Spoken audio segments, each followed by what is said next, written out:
কিছু, কিছু দিন থাকে যেদিন বাইরে থেকে খাবার অর্ডার করতে ইচ্ছেই করে না। মনে হয় আজ একটু নিজের হাতে কিছু বানাই। এমন কিছু যেটা খেতে বসলে শুধু পেটও ভরবে না, মনটাও ভরে যাবে। আজ আমার ঠিক সেইরকম একটা দিন। অনেকদিন ধরেই ভাবছিলাম রাধাবল্লভী বানাবো। আর তার সঙ্গে যদি থাকে একটু আলুর দম বা ছোলা মসলা। তো সত্যি বলতে কি এমন কিছু খাবার আছে যেগুলো বানাতে একটু সময় লাগে। মাঝে, মাঝে মনে হয় থাক আরো অন্য কোনো দিন বানাবো। কিন্তু যখন নিজের হাতে বানিয়ে শেষ হয়, তখন মনে হয় এই সময়টুকু দেওয়া একদমই সার্থক ছিল।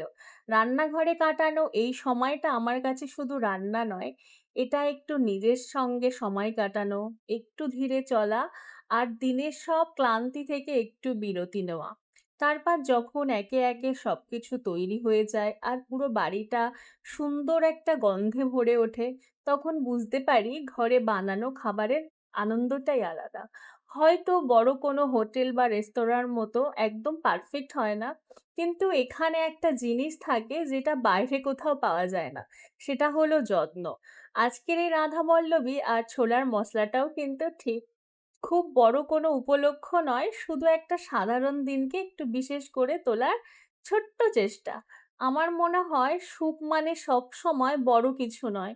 কখনো, কখনো গরম, গরম রাধাবল্লভী, এক বাটি ছোলার মসলা আর নিজের মানুষদের সঙ্গে একসঙ্গে বসে খাওয়ার মধ্যেই দিনের সবচেয়ে সুন্দর মুহূর্তটা লুকিয়ে থাকে। কি ঠিক বললাম তো?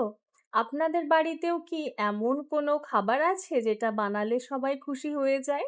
সু আর যদি আমার এই ছোট রান্নাঘরের গল্পটা ভালো লাগে, তাহলে অবশ্যই ভিডিওটাকে লাইক করবেন আর অবশ্যই কমেন্ট করবেন। আবার দেখা হবে নতুন কোনো একটা গল্পের নিয়ে।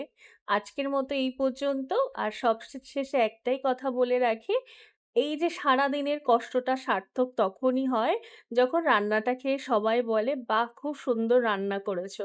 তো সত্যি বলছি রাধাবল্লভীটা দারুণ হয়েছিল। আজকের দিনটা এইভাবে কাটলাম। বাই।